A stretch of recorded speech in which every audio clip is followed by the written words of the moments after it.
Hello everyone, स्वागत है आपका हमारे यूट्यूब चैनल पर। चलिए बच्चे, आप सभी कैसे हैं? उम्मीद है आप सभी बहुत बढ़िया होंगे, क्योंकि भाई आप सभी बीपीएससी की तैयारी में एकदम मशगूल होंगे, ये मुझे बिल्कुल पता है।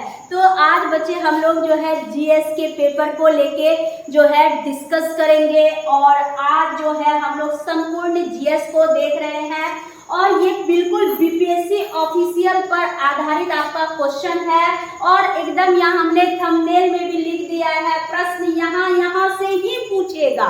ठीक है, तो इसलिए बच्चे जो है बिना किसी हिचकिचाहट के अपनी रफ्तार को एकदम दीजिए आगाज, जिससे कि आप एकदम सफल हो सकेंगे। चलिए अब आते हैं बच्चे कि अगर जो भी हमारे YouTube चैनल पर नए व्यूअर हैं वो हमारे चैनल को सब्सक्राइब कर दीजिए और बेल आइकन दबा दीजिए। चलते हैं बच्चे, तो आज जो है हम लोग जीएस में क्या देखेंगे। पहला तो ये जीएस का पार्ट 2 हो रहा है। पार्ट 2 आपका जो है आज से स्टार्ट हुआ। पार्ट 1 हमने कल ही बना के दे दिया है, जिसमें कि आपको डिस्क्रिप्शन लिंक कल का दे दिया जाएगा, कल के वीडियो का, ताकि जो बच्चे कल के वीडियो को मिस किए हैं वो जाकर के हमारे डिस्क्रिप्शन में जाकर के लिंक पर क्लिक करेंगे, वो वीडियो आपका ओपन हो जाएगा। चलिए आगे बढ़ते हैं क्वेश्चन नंबर 1 पर। ठीक है, क्वेश्चन नंबर 1 कह रहा है कि आगरा के लाल किले में मोती मस्जिद का निर्माण किसने करवाया था? तो एकदम ऑप्शन है आपका शाहजहां, जहांगीर, औरंगजेब। औरंगजेब में थोड़ा सा यहाँ देख लीजिए एरर है, उसके बाद अकबर। तो यहाँ पर हम सीधा जानेंगे कि लाल किले में मोती मस्जिद का जो निर्माण करवाया था वो किसने करवाया था? तो शाहजहां ने करवाया था। ठीक है भाई, तो एकदम याद रखेंगे भाई, क्या? शाहजहां। चलिए बहुत बढ़िया, अगला क्वेश्चन की ओर चलते हैं। तो शाहजहां के बारे में याद रखिएगा कि शाहजहां जो है ये मोती मस्जिद का निर्माण करवाए थे, और जो कि मोती मस्जिद कहाँ है? तो आगरा में है। कहाँ है? आगरा में स्थित है। चलिए अगले क्वेश्चन की ओर चलते हैं। Question number 2। क्वेश्चन नंबर 2 है कि शक संवत की शुरुआत किसने कराई थी? ठीक है, किसने करवाई थी? तो पहला है कनिष्क, दूसरा है चंद्रगुप्त द्वितीय, और तीसरा सी है समुद्रगुप्त, और डी है अशोक। तो यहाँ बच्चे शक संवत की जो शुरुआत है वो किसके द्वारा हुआ? एकदम बेहिचक बोल देना है, कनिष्क के द्वारा। तो कनिष्क ने शक संवत की शुरुआत कराई थी।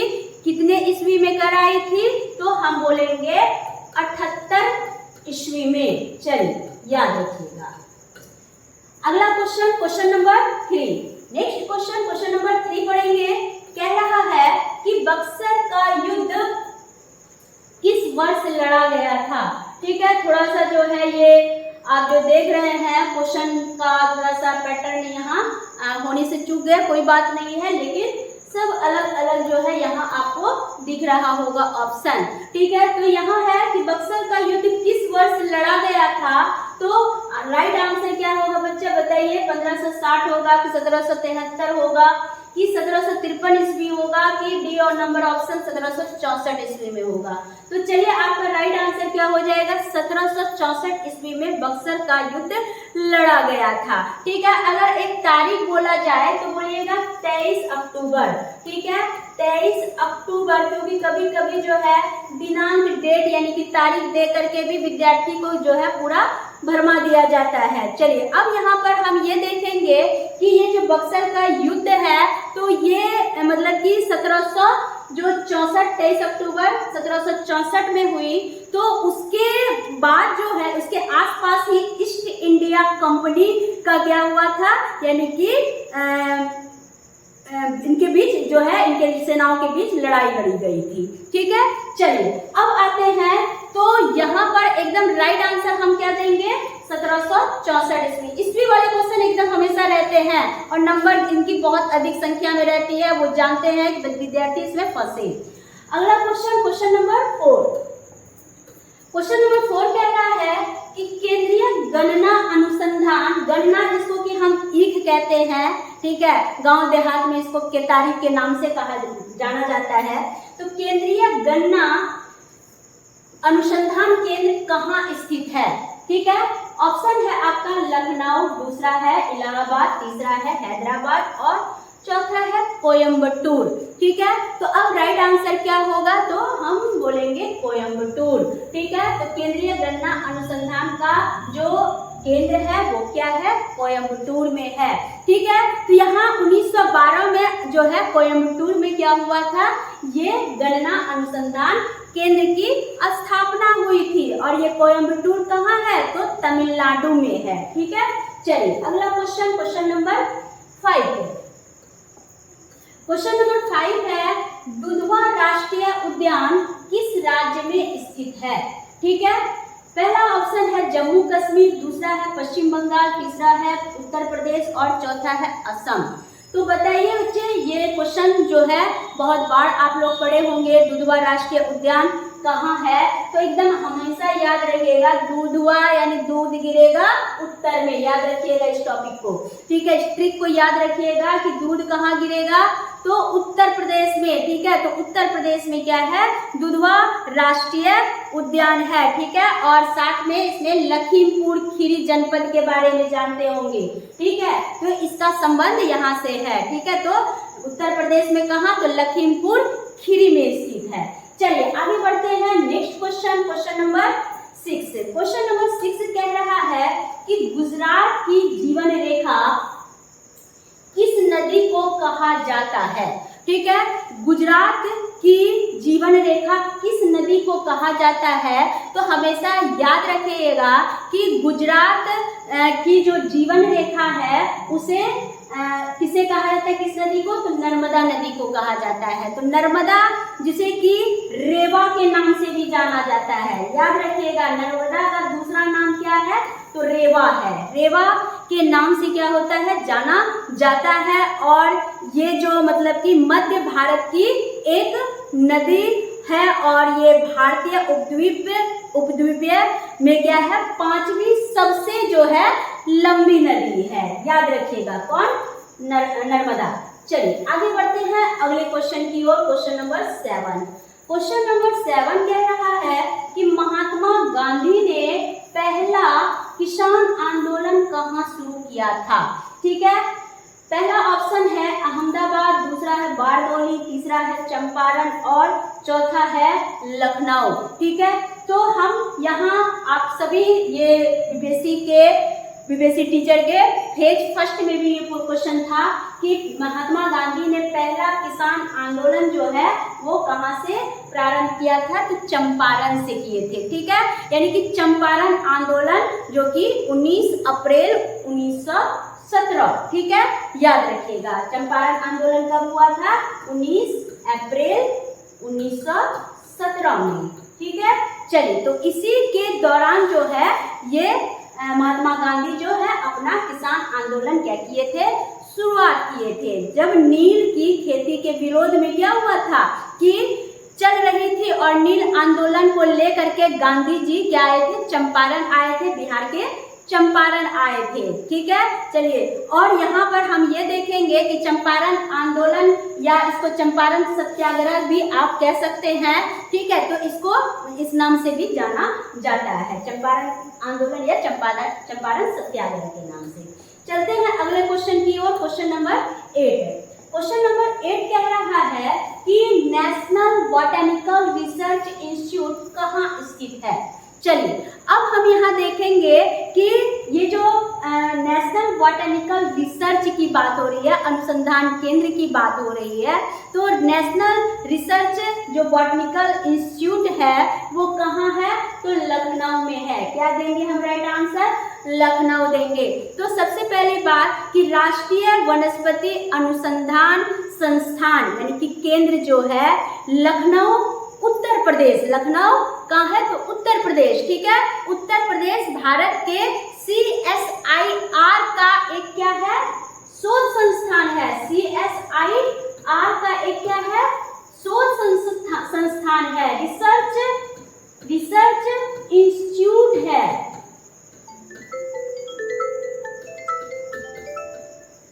ठीक है, चलिए आगे बढ़ते हैं अगले क्वेश्चन की ओर, क्वेश्चन नंबर 9। क्वेश्चन नंबर 9 में हम लोग चलेंगे। कह रहा है कि यूनिसेफ दिवस किस तिथि को मनाया जाता है। चलिए बहुत अच्छा प्रश्न है, यूनिसेफ दिवस जो है किस तिथि को मनाया जाता है? पहला है 10 अप्रैल, दूसरा है 20 अक्टूबर, सी है आपका 11 दिसंबर और 19 मार्च है। ठीक है, तो यूनिसेफ जो दिवस है वो कब मनाया जाता है?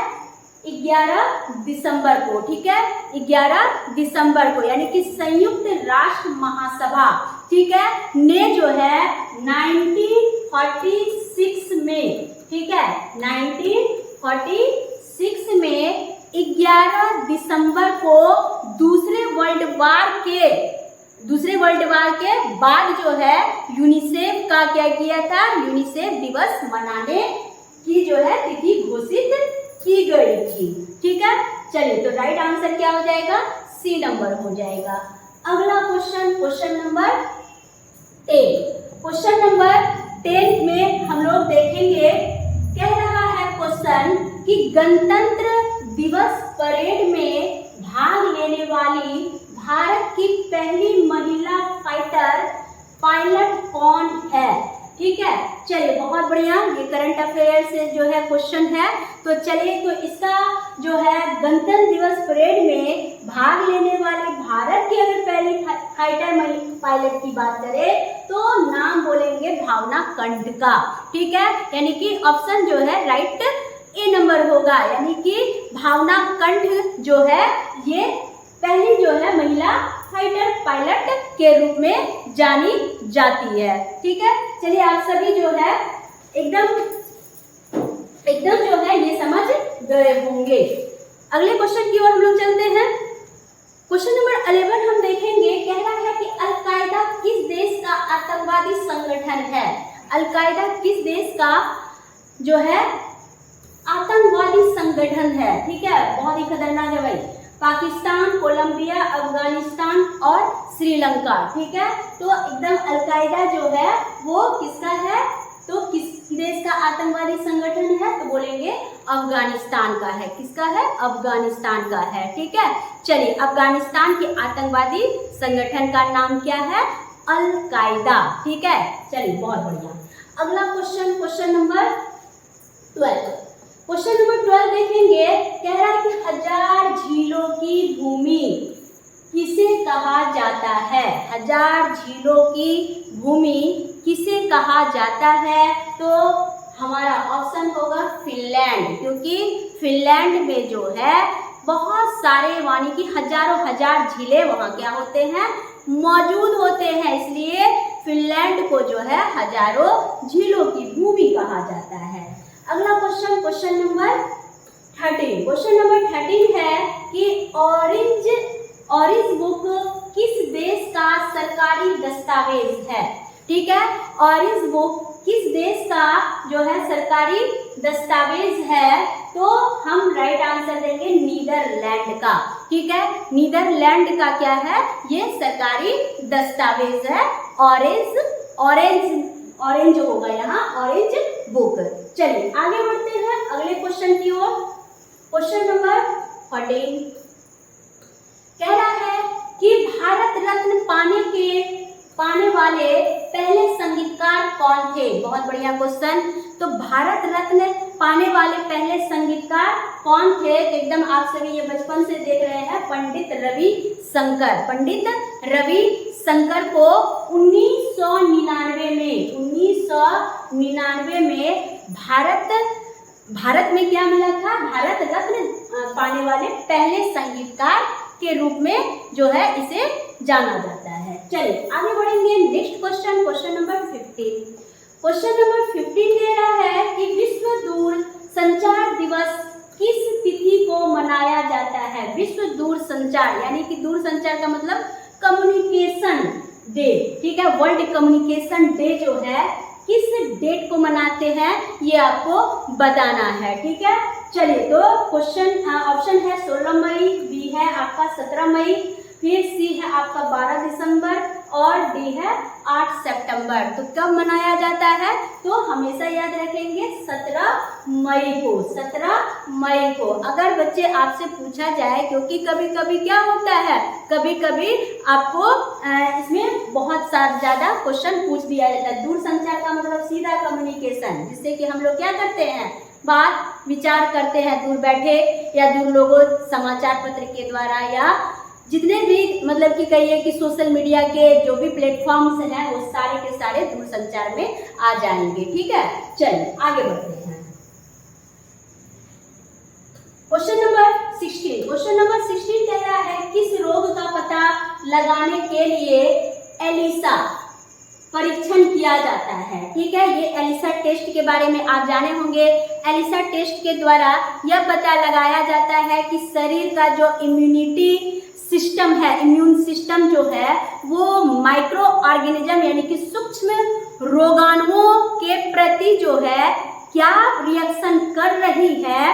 ठीक है, तो इस टेस्ट के द्वारा जो है उन रिएक्शन सिस्टम को जानने के लिए क्या किया जाता है, कई प्रकार के केमिकल्स, कई प्रकार के अलग अलग एलिमेंट्स को क्या किया जाता है, यानी कि डॉक्टर क्या करते हैं परीक्षण के लिए एलिसा टेस्ट में क्या करते हैं, यूज करते हैं, ताकि क्या हो, इससे किसका पता लग सके, इसका HIV का, जैसे कि HIV यानी कि एड्स के कारण को पता करने के लिए एलिसा टेस्ट किया जाता है। ठीक है, चलिए तो यहाँ आप सभी एड्स का जिक्र अगर सुने तो आपका एकदम समझ में आ गया होगा कि राइट आंसर क्या होगा।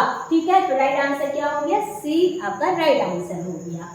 अगला question, question number 17। Question number 17 कह रहा है कि शुष्क सेल है। क्वेश्चन 17 क्या है, शुष्क सेल। शुष्क सेल क्या है? ठीक है, चलिए तो पहला है चतुर्थक सेल, दूसरा है प्राथमिक सेल, द्वितीयक सेल और कोई नहीं। तो शुष्क सेल जो है एक क्या है, एक प्राथमिक सेल है। क्या है, प्राथमिक सेल है, क्योंकि इसके अंदर जो भी विद्युत का मतलब कि विद्युत अपघटय जो होते हैं जिसको इलेक्ट्रोलाइट्स कहते हैं, इलेक्ट्रोलाइट्स को उपयोग में लाया जाता है। ठीक है, और मतलब कि और साथ ही इसमें क्या होती है, नमी की जो मात्रा होती है वो क्या होता है, यानी नमी वाला ये होता है, बहुत ही कम नमी होता है बच्चा। ठीक है, अब इसमें जो है किसी द्रव का प्रयोग इस शुष्क सेल में नहीं किया जाता है। ठीक है, एकदम सूखा बैठ